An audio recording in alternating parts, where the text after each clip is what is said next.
Welcome plus 2 students to our physics class. Students, till our previous video we were discussing about the electric potential difference between 2 points. Hope you have understood this completely and revised it. Now today we are going to discuss electric potential at a point. Students, अब तक हमने जो किया वो था electric potential difference between 2 points. अब हमें क्या फाइंड आउट करना है? Electric potential at a particular point हमें बात करनी है. बिल्कुल जो हमने कल डिस्कस किया था, प्रीवियस वीडियो में डिस्कस किया था, on the same way we will discuss this topic. Potential को कैसे डिफाइन करेंगे? जैसे हमने पोटेंशियल डिफरेंस की बात की थी. पोटेंशियल डिफरेंस जब हमने बोला तो हमने जैसे ए और बी के बीच में पोटेंशियल डिफरेंस फाइंड आउट करना था, तो हमने B to A work done calculate किया. Work done in moving it from B to A per unit test charge. अब कोई दो पॉइंट्स के बीच में तो हमें डिफरेंस फाइंड आउट नहीं करना, हमें at a particular point find out करना है. तो वर्क डन कहाँ से कहाँ तक मूव कराएंगे? अब हम इन्फिनिटी से लेकर आएंगे टू दैट पर्टिकुलर पॉइंट, जिस पर्टिकुलर पॉइंट पर हमें ये पोटेंशियल को फाइंड आउट करना है. ओके, तो आर्टिकल को बिल्कुल उसी तरह से स्टार्ट करेंगे. जैसे सपोज हमारे पास ये कोई पॉइंट चार्ज है. पॉइंट चार्ज के with respect to positive point charge, जिसमें के विद रिस्पेक्ट टू जो इलेक्ट्रिक फील्ड का डायरेक्शन है, that is away from the positive charge, this one. We have to bring a test charge Q naught from infinity to a particular point A. A point पर हमें potential find out करना है. So how this potential will be defined? So electric potential is defined as the amount of work done per unit positive test charge in moving it from infinity to that particular point. From infinity to that particular point. तो उसी तरह से लेकर आएंगे, लेकिन infinity पर ये कितना फोर्स फील कर रहा है दैट वी डोंट नो. तो हम क्या करेंगे, इन्फिनिटी से लाते लाते कोई इस इन द वे हम उसी तरह से पी एंड क्यू दो पॉइंट सपोज कर लेते हैं. And for this P to Q small displacement D R के लिए हम वर्क डन कैलकुलेट करेंगे and then we will integrate between these limits. A point तक जो हमें लेकर आना है, this position vector is R A. P to Q, P point पर जितना फोर्स फील ये कर रहा है, P point is at A separation are, क्योंकि ये फाइनाइट गैप होगा तभी ये इसका फोर्स फील कर पाएगा. Okay, so for small displacement D R from P to Q, the small amount of work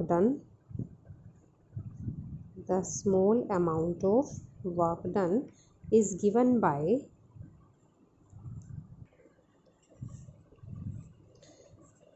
dw is equal to f dot dr. अब force कौन लगा रहा है? फोर्स का रीज़न यहाँ पे कौन है? फोर्स का सोर्स क्या है? This electric field. Electric field की फॉर्म में फोर्स का फॉर्मूला क्या होता है? Test charge into electric field. Field is a vector quantity, so E dot D R will become here. अब डी डब्ल्यू हमारे पास इतना निकल गया. हमें फाइंड डॉट प्रोडक्ट खोलेंगे. First vector magnitude, second vector magnitude, cos of angle between them. बिल्कुल उसी तरह से जैसे हमने कल डिफाइन किया था. यहाँ पर एक लाइन मिस हो गई है हमारी.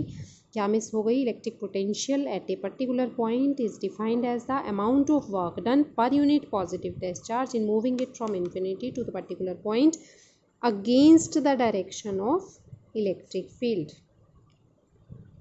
Against the direction of electric field. This is most important line in its definition, जो यहाँ पे हमारे एंगल को डिफाइन करेगी. Angle for the opposite direction, for the against direction will become here 180 degree and cos 180 is equal to -1. So it will become minus Q not E D R. बिल्कुल similar way में जैसा हमने कल discuss किया था. Now for total work done integration. Now integrating D W का integration, total work done minus Q not बाहर रह जाएगा. Integration of E D R will remain with us. Now E कितना लग रहा है यहाँ पर, ई किसका है, इलेक्ट्रिक फील्ड यहाँ पर किसका है, इस सोर्स चार्ज का है। Source charge is a point charge, point charge का इलेक्ट्रिक फील्ड हमें पता है कितना लगता है 1/4πε0 Q/r²। इंटीग्रेशन कहाँ से कहाँ तक करना है, from infinity to particular point A. So हमारे पास क्या बच जाएगा, -Q0 1/4πε0, कैपिटल Q भी बाहर आ जाएगा, इंटीग्रेशन होगा 1/r² dr। So now integrating by the same formula 1/r² का इंटीग्रेशन हमने कल भी डिस्कस किया था। 1/r² का इंटीग्रेशन होता है -1/r। We will use it here directly और we can prove it also. Limits यहाँ पर अप्लाई करेंगे from infinity to A point. Minus minus positive, 1/4πε0 Q0 1/r पे लिमिट्स अप्लाई करनी है from infinity to A.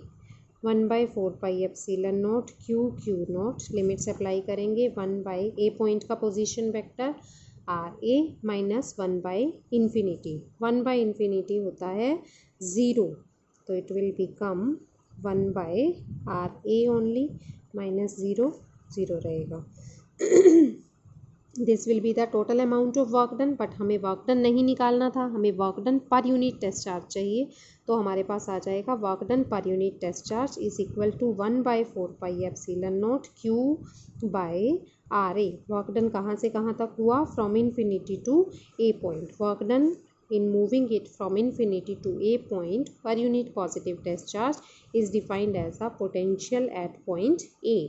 So students, potential का हमारे पास क्या फॉर्मूला आ गया, 1/4πε0 Q/RA। जैसा कि हमारे पास कल भी ये निकल गया था जब हमने पोटेंशियल डिफरेंस बिटवीन 2 पॉइंट्स निकाला था। तो 1/4πε0 Q/RA minus 1/4πε0 Q/RB। This was defined as VB and this was defined as VA। तो इन जनरल हम क्या लिख सकते हैं कि जो पोटेंशियल है due to A point charge, जैसे हमारे पास एक पॉइंट चार्ज का इलेक्ट्रिक फील्ड का फॉर्मूला था 1/4πε0 Q/r²। In the same way potential due to this point charge हमारे पास क्या फॉर्मूला आता है 1/4πε0 Q/r। जो पोटेंशियल है that varies inversely proportional to r। r की इन्वर्सली प्रोपोर्शनल है, ये r² की इन्वर्सली प्रोपोर्शनल नहीं होती। Number 1 difference and number 2 difference इसके अंदर क्या है कि पोटेंशियल जो है that is a scalar quantity. Potential का कोई भी डायरेक्शन नहीं होता because it is defined as amount of work done per unit test charge. Work done एक स्केलर क्वांटिटी है, सो पोटेंशियल भी एक स्केलर क्वांटिटी है। क्लियर स्टूडेंट्स, फिर हम बात करते हैं इसके SI यूनिट की। SI unit for electric potential is equal to volt. 1 volt potential को अगर हमें डिफाइन करना हो तो potential at a point is said to be equal to 1 volt if 1 joule amount of work is done in moving a test charge from infinity to a particular point.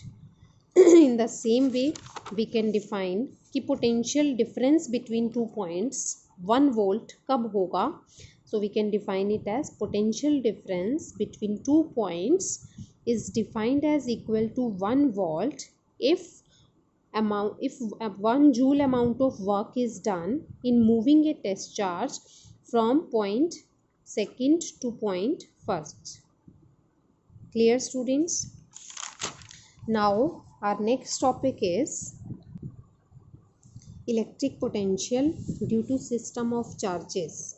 एक complete system of charges है हमारे पास। This is a system having charges 1 2 3 4 and so on up to n number of charges. Points हैं, points के ऊपर charges हैं Q1 Q2 Q3 and so on up to Qn। Potential हमें find out करना है due to this full system of charges. जैसा कि हमने फोर्स भी कैलकुलेट किया था, फील्ड भी कैलकुलेट किया था, लेकिन फोर्स और फील्ड के केस में हमने क्या यूज़ किया था, सुपरपोजिशन प्रिंसिपल। सुपरपोजिशन प्रिंसिपल में हमने क्या निकाला था कि जो total force due to system of charges निकलता था that was equal to vector sum of 1 + 2 + so on up to nth। But यहाँ पर क्या होगा, it is not a vector sum, it is simply their addition, simply their sum, because electric potential is a scalar quantity. So total potential due to system of charges will be simply equal to V1 plus V2 plus V3 plus V4 plus so on up to। सीधा add कर देंगे इसे, कोई direction नहीं, कोई vector form नहीं, कोई position vector नहीं, कुछ भी नहीं। ओके, सो V1 1/4πε0, सब में से कॉमन आ जाएगा, Q1/R1 plus Q2/R2 1/4πε0 Q2/R2 1/4πε0 Q3/R3 and so on up to। This will be the total potential due to this system of charges। 1/4πε0 common निकाल लें तो this bracket whole bracket can be written as in the form of summation I goes from 1 to n Qi/Ri। So this will be the total potential due to a system of charges। Clear students? Thank you।